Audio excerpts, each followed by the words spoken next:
Okay class, now in this video we will discuss about the physical and chemical properties of metal.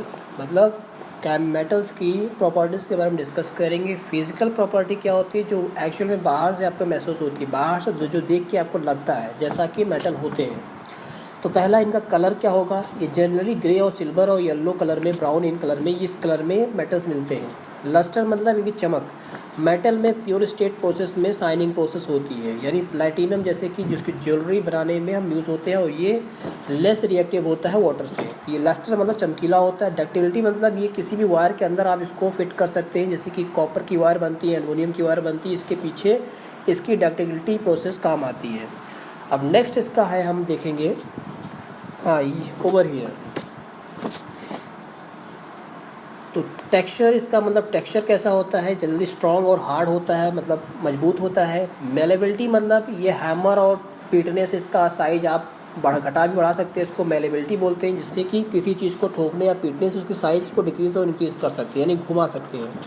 Conductivity मतलब ये good conductor होता है heat का, यानी silver में और aluminium best conductor of heat होते हैं, जैसे कि कुकिंग यूटेंसिल ये आपके कॉपर और एल्युमिनियम के ही बनते हैं। तो कंडक्टिविटी मतलब यही है। मेल्टिंग और बॉइलिंग पॉइंट मतलब metal have high melting and boiling point, बहुत गर्म करना पड़ता तभी ये पिघलता है। Tensile strength, metal are high tensile strength that can be stretch certain extent without breaking, यानी इसको खींचा जा सकता है बहुत दूर तक। डेंसिटी मतलब metal have high density, sodium and potassium metal are expression as they low density और फ्लोट ऑन वाटर।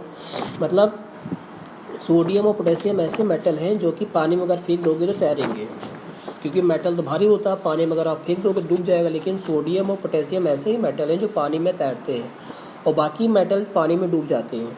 तो डेंसिटी मतलब अगर भारी चीज़ है तो कम डेंसिटी वाली चीज़ से डूब जाएगी। सोनारस मतलब टन टन की आवाज़ कैसे मारी, जो मेटल आप बनते हैं उसको अगर ठोकोगे तो इसमें आवाज़ आएगी टन टन की। तो जैसे कि आपकी वेल और वायर बनती है, वो इसके ही पीछे इसकी एक फिजिकल प्रॉपर्टी होती है सोनारस की। ठीक है। अब केमिकल प्रॉपर्टी क्या है, इसके अंदर मेटल के अंदर जो होता है उसको क्या बात करते हैं, जो रिएक्शन विथ ऑक्सीजन, ये ऑक्सीजन से रिएक्ट कर जाता है आसानी से। इसके मालूम करने का तरीका क्या होता है, इसके लिए आपको मेटल ऑक्साइड को रेड लिटमस पेपर से रिएक्ट करना है। इसके बाद आपका लिटमस पेपर जो होगा रेड, वो ब्लू में चेंज हो जाएगा। इसका मतलब यही होता है कि आपका ये मेटल ऑक्सीजन के साथ रिएक्ट करता है, रिएक्शन हो जाता है, मिल जाता है, खुल जाता है, सिंपल सी बात करें तो। अब नेक्स्ट स्लाइड में देखेंगे नेक्स्ट प्रॉपर्टी। हाँ, ओवर हियर।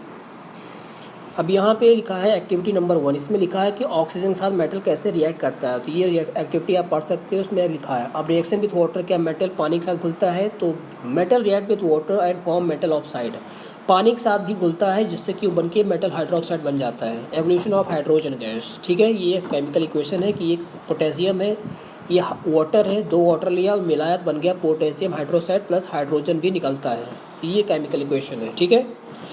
जैसे मैग्नीशियम, हमने मैग्नीशियम लिया, Mg फार्मूला होता है, हाइड्रोजन यानी H2O वाटर के साथ मिलाया तो बना मैग्नीशियम ऑक्साइड, और उसके साथ निकला क्या, H2 हाइड्रोजन भी निकला। ये हाइड्रोजन का फार्मूला, ये सब फार्मूले हैं। इन फार्मूले को आपको याद भी होना चाहिए। अगर मैं पूछा वाटर का फार्मूला क्या है तो तुरंत आना सही H2O, ये वाटर का फार्मूला है। ऑक्सीजन का फार्मूला क्या है, O2। हाइड्रोजन का फार्मूला क्या है, H2। पोटेशियम का फार्मूला क्या है, K। ये तुरंत आना चाहिए, सब आंसर आपको मालूम होना चाहिए। साइंस पढ़ रहे हो तो ये सब तुरंत आपको आंसर मिलना और देना आना चाहिए। ओके, अब नेक्स्ट हम देखते हैं। हाँ, ओवर हियर।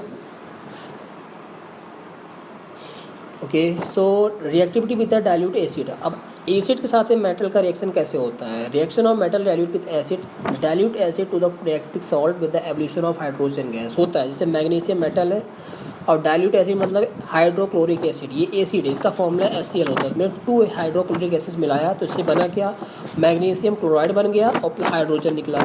तो मैग्नीशियम क्लोराइड का फॉर्मूला है MgCl2।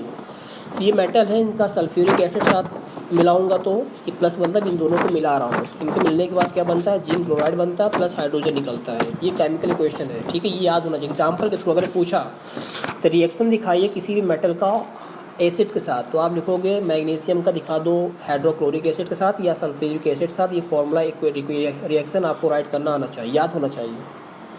अब नेक्स्ट है displacement of metal by other metal. Displacement मतलब अलग करना, डिस्प्लेस करना। तो इसके लिए आपको क्या करना होता है, जैसे जिंक प्लस कॉपर सल्फेट मिलाया तो जिंक सल्फेट प्लस कॉपर अलग हो गए, ठीक है। ये होता है डिस्प्लेसमेंट ऑफ मेटल। अब नेक्स्ट स्लाइड में देखना है आपको, ओवर हियर। हाँ, यहाँ पे एक्टिविटी भी शो की कर दी गई है, आपको कैसे डिस्प्लेस किया जाता है, तो इसको आप चेक पढ़ सकते हो, रीड कर सकते हो। अब रिएक्टिविटी सीरीज़ होती है, मेटल कौन सा ज़्यादा रिएक्ट करता है, कौन सा कम रिएक्ट करता है, तो इसमें एक सीरीज़ लिखी है। तो जैसे मेटल पोटेशियम, इसका फॉर्मूला K है। पोटेशियम जो है वो बहुत मोस्ट रिएक्टिव मेटल होता है। जैसे Na का फॉर्मूला सोडियम का फॉर्मूला है, सोडियम का भी ऐसा ही है। Ca कैल्शियम का फॉर्मूला है, मैग्नीशियम का Mg फॉर्मूला, और एल्युमिनियम का Al फॉर्मूला। तो ये रिएक्टिविटी सीरीज़ में इसी तरह घटती जाती हैं, ठीक है। तो ये रिएक्टिविटी सीरीज़ आपको याद होनी चाहिए। Okay, so that's all. Next video में डिस्कस करेंगे आपके नॉन मेटल के बारे में।